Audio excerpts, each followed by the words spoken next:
This might be the most promising our Saints have looked to start a year at any point in this franchise. As a 3-0 team with a major victory last week against the defending NFC South champions, the Saints are now one of only 3 teams unbeaten to start the year, and the only in the NFC. With a matchup in Week 4 against the Jacksonville Jaguars, I liked our chances of staying hot to start the year. This would be a game that would force us to play a little bit differently, with the heavy rain in Jacksonville shifting us into more of a run-first approach. I was looking forward to that. I'd love a chance to feature Jaguars Roby in the running game.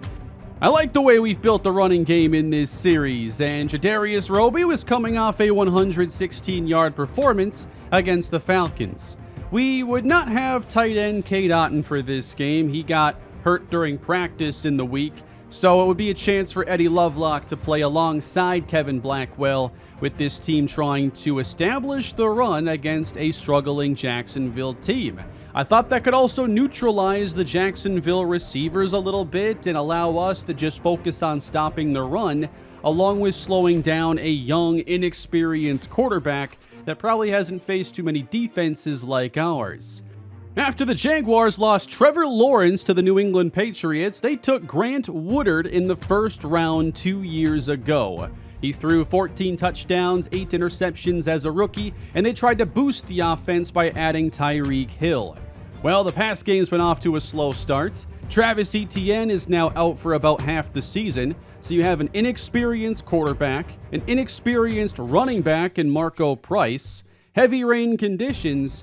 I love the way this favored the Saints to go 4-0. If we could keep the receivers in check, I thought our defense could have a chance to dominate this game. The defense is really seeming to come together, and the offense, especially last week, looks like they have a pretty high ceiling of their own. But here in the heavy rain, you know things are going to be a little bit different. So how would Week 4 treat our Saints? Let's go into the first drive of the ball game. Jaguars get the ball first at their own 33, facing a 3rd and 2. Woodard throws a strike to Christian Kirk, who has been easily their leading receiver to this point. And a couple plays later, he would airmail a pass. I expected the rain to affect both the quarterbacks here in this matchup. On 3rd down, chased into Montez Sweat. Woodard is taken down by the biggest addition to this defense. Sweat now 3 sacks on the year. That gave it to the Saints for the first time, and the plan was simple. Run early, run often. Let's see if Roby can lead the way. This is his chance to really shine for us. 2 plays in, Cesar Ruiz at right guard, shaken up, exits. 3rd and 2, Roby slams it up the middle and gets a first down. And I was pretty amused at the fact that they had him with 3 carries, 9 yards, and we still had a first down. If you didn't know, tracking yardage is an inexact science. First throw of the day. Oh no, it is intercepted. JoJo Sharp. He's a great safety for the Jaguars, and that's his 3rd interception of the season. He's only 24 years old. It's the 7th of his career, and Westbrook could not have thrown this pass much worse if he tried. Short field for Jacksonville, tightly contesting the throw to Calvin Ridley. Wanted to really force the ball to come out quick. Woodard over the middle does find tight end Evan Ingram as the Jaguars get into field goal range. And on 3rd down, trying to set up a screen, and that nearly turned into a Jabril Peppers interception. The Jaguars, though, bring out the field goal team and score first, 3-0. After the first throw didn't go well for Blake Westbrook, I knew the passing game would have to be simple, and we returned to the run. Redirecting is Roby. Great run for a first down at the 31. Then back to pass. Hoping this one would go better. It does. Caught by Garrett Wilson. Turns it up first down. I knew we'd need a lot more underneath passes in this game, but also it's utilize all the running back talent. Here's Rachaad White with the stiff arm. He's looked great to start the season. Love this signing for us. Now into Jaguar territory. A screen for Pearman. Looked pretty good initially, but a really high effort play to get him on the ground. We go to 3rd down and 4. Time to throw. It's airmail, then intercepted by Tyson Campbell. Another open look. And now the 3rd interception on the year for Blake Westbrook. We know accuracy is not his strength. The rain is only magnifying that weakness. Jags take over here late first. We bring the pressure and sack Woodard. We wanted to make things very tough on the young quarterback. He specializes in throwing downfield. I had no interest in letting him try that. Down he goes again. Montez Sweat splits the double team, gets his 2nd sack. A real dominant opening look for this defense. Jacoby Pearman then awaiting a punt. Returnable as he heads toward Jaguar territory. Jets down the sideline and is aggressively tackled out of bounds. Short field. Roby again changes direction and gains 5. 3rd and 1. They run it up the middle, and he plows ahead 1st down. You'll notice Cesar Ruiz back in the game. He was just fine. Try to throw a screen and meet instead Trayvon Walker. The Jaguars have a tough matchup with he and Josh Allen. I never enjoy playing these two. Westbrook then on 3rd down. Again, just can't hit a pass. The rain is just no good for the Arizona State Sun Devil. And we end up getting 3 to tie things up. Now, on the ensuing kickoff, we have just a routine play, but on the play, as this fumble didn't actually count, Jamal Smith shaken up. He would have to exit the game. We'll check on his injury later. I like him a lot as a special teams player and backup linebacker. Jags ball, and the slippery football giving everybody some trouble. 3rd down again for the Jags, sending 4 wide open. A catch for Tyreek Hill. Been a very slow start for him this season. Didn't expect it to last a whole lot longer. Now in the pistol and running it ahead. Marco Price is stuffed. That's Jeremiah Owusu-Koramoah. Jags face 3rd down. Throw a screen to Price, and he picks up some big blocks as Paulson Adebo got laid out. That's a Jags 1st down. 4:40 left to go in the 1st half. Tyreek now against Tommy Tomlinson. Tight coverage, good catch. Jags take it inside the 10. Woodard not there this time for Tyreek Hill. Following play, broken up for Christian Kirk. 4th down, you think that's a field goal try, right? The Jags decide to go for it. 3 wide. We're thinking pass, and they run it down our throats for the touchdown. Marco Price. I did not see them go into the run there. Jaguars lead 10-3. Could we get a good drive going before halftime? We bring Olave in motion, get the manufactured catch in there. It is a gain of 6. On 3rd and 1. The run with Roby, and with a shove of Stanley, he's able to convert. We hit the 2-minute warning, go back to the air. Westbrook throwing off the mark again for Garrett Wilson. How many times has he missed him this year? 3rd and 9. Got to get to about the 43. And Westbrook misses Chris Olave. 5 for 10, 30 yards, 2 interceptions. Just a pathetic 1st half showing for our pass game. Jags get another possession now out of this, and Woodard sacked again. A trifecta for Montez Sweat in just the 1st half. Give him 5 on the season. Jags face 3rd and 18. We call a timeout, and Woodard able to bust this outside, gets the 1st down. And the drive continues. 35 seconds to go in the 2nd quarter. That's Christian Kirk underneath with a face mask now tacked on the end of it. That puts the Jags easily into field goal range. Time winding down. 3rd and 3.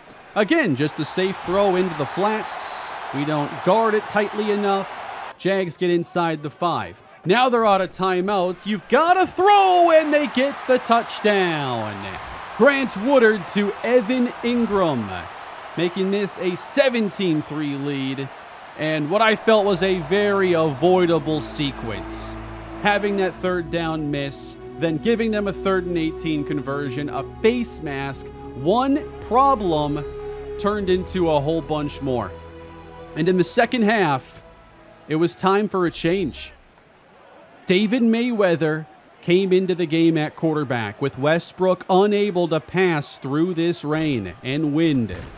Roby trapped in the backfield, loss of 3. The run game looked good initially, but the Jaguars began to stuff it. We take a bad delay of game call then, and on 2nd and 18, Mayweather is hit, loses the football. It's just an ugly day for this Saints offense. That drive goes nowhere fast. Short field, Jacksonville up 14. Woodard over the middle, and Calvin Ridley holds on. First down with Woodard moving to 20 of 28. He had his share of misses, but nowhere near as often as Blake Westbrook. Into the red zone they go again. 3 tight ends, and they run weak side away from the tight ends, and that's a score for Marco Price. Second of the day, and a 21-3 lead over our 3-0 New Orleans Saints. Next drive, New Orleans. David Mayweather, it just ain't our day. Another interception. JoJo Sharp capitalizes, and the Jags get another short field already in field goal range. They go to 2nd down and 10. Woodard fakes, launches, and hits the pass to Christian Kirk. Jags take it inside the 10. With a chance to really make this look lopsided, Marco Price, 3rd touchdown of the day. Filling in for Travis Etienne and having a career day as the Jaguars take a 31-3 lead. I never saw the game going this way.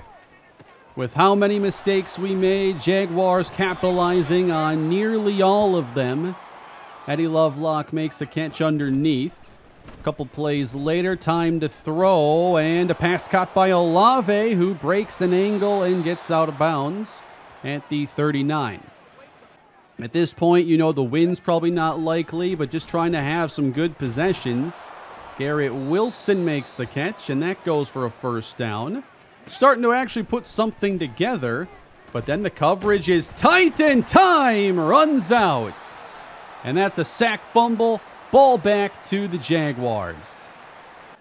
The defense did not deserve to be giving up 31 points like this. The offense made it impossible for them.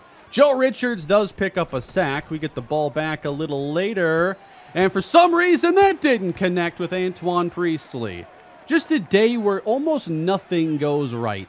We have to go for it on 4th and 3. Mayweather overthrows Garrett Wilson, so the Jaguars take over again in field goal range.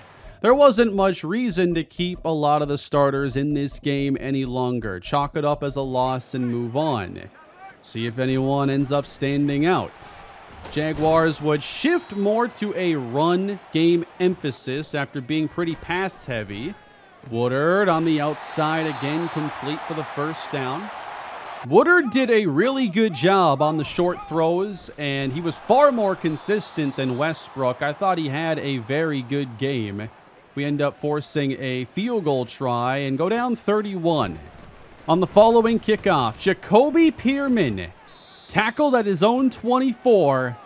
And now to make this game even worse, Jacoby Pierman forced to exit, and this will be a multi-week injury we'll talk about at the end, and we're almost there. But before we get there, we got a 4th and 4 and another miss. These guys just could not hit anything. And also, Jadarius Roby ran for 3 yards a carry. Nothing was working. Tyreek Hill makes a fantastic catch inside the 5 as Woodard's big day continues.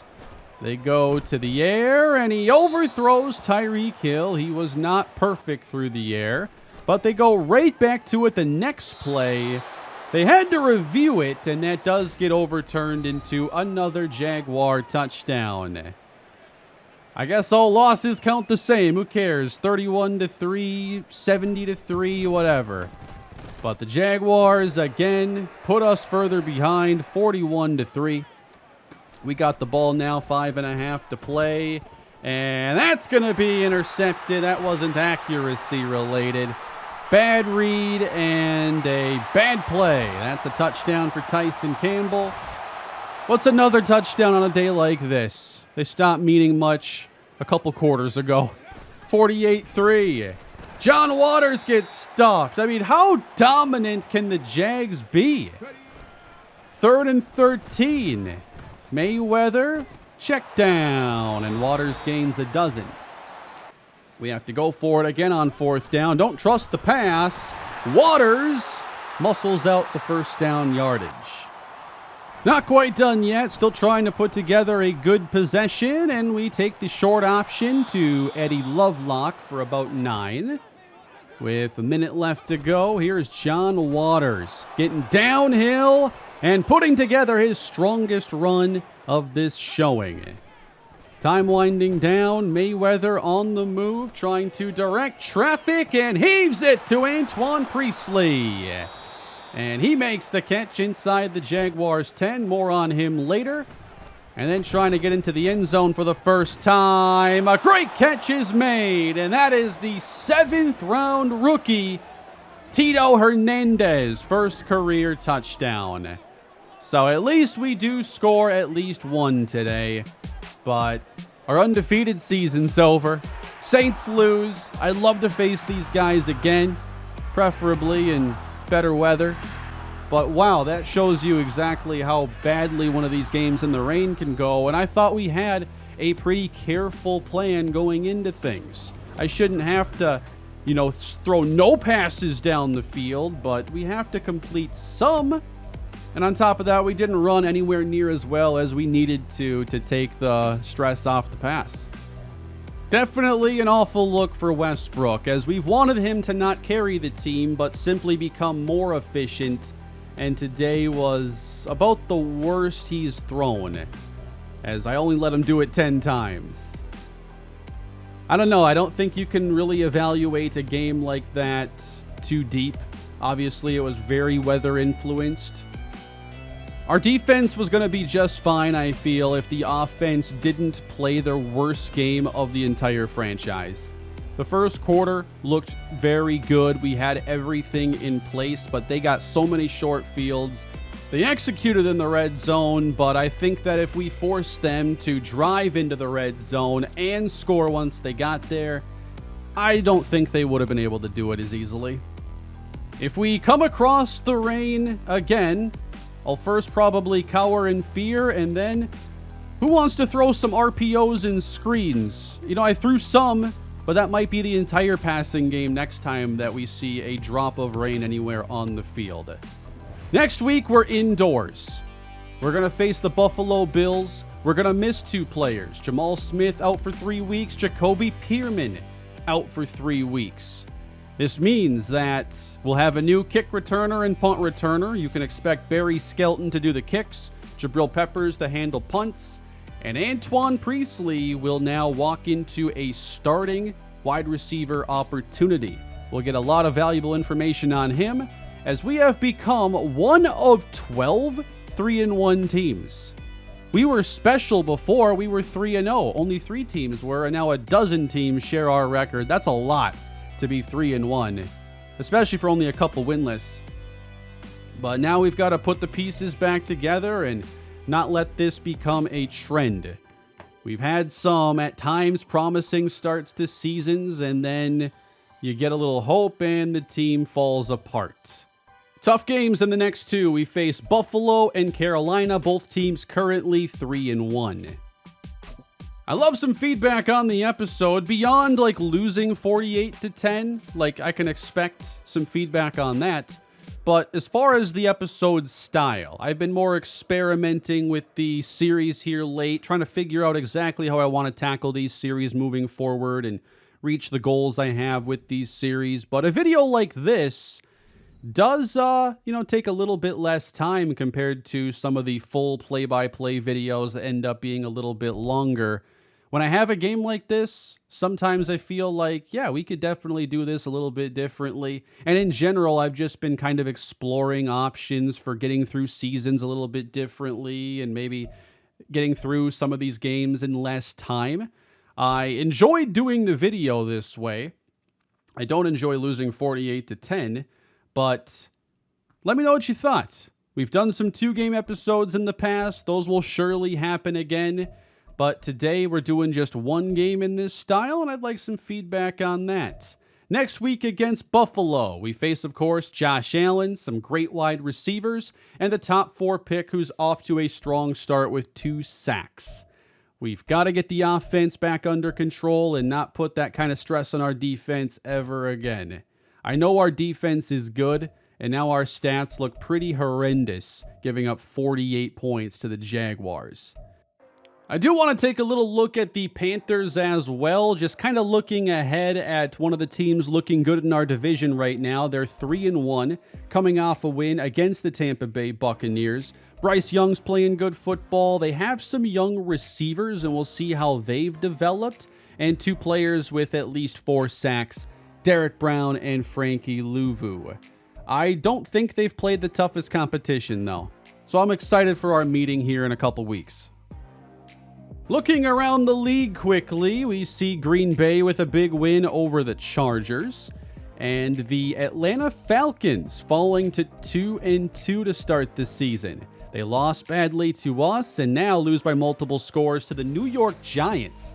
This was one of the best games in the career of Trent Ainsworth, who struggled a lot as a rookie and then got injured. It was a big day for Saquon Barkley and Bijan Robinson. But maybe the Giants are pretty good this year, or the Falcons have taken a step back. The Falcons do get a bounce-back spot against the 1-3 Tennessee Titans in the next week, while the Panthers will face the 3-1 Indianapolis Colts. Christian Kirk is currently the NFL's leading wide receiver, by the way. The numbers going back before the game, I couldn't understand why they were throwing it to him so much, and then we go through our game, and he was, again, the top target for the Jaguars, and they threw it to him early and often. Kind of funny how that works out sometimes. But that is going to do it for this episode in the Saints franchise. Thank you all for watching and staying patient with things. I know I'm experimenting, and hopefully I can create a good plan for future series, but right now I'm just kind of figuring out how I want to do episodes as we go and experimenting to see what y'all enjoy. So please leave your feedback, subscribe if you're enjoying the series, and leave a like if you had a good time despite the massive defeat. More Saints on the way. I'll see you then.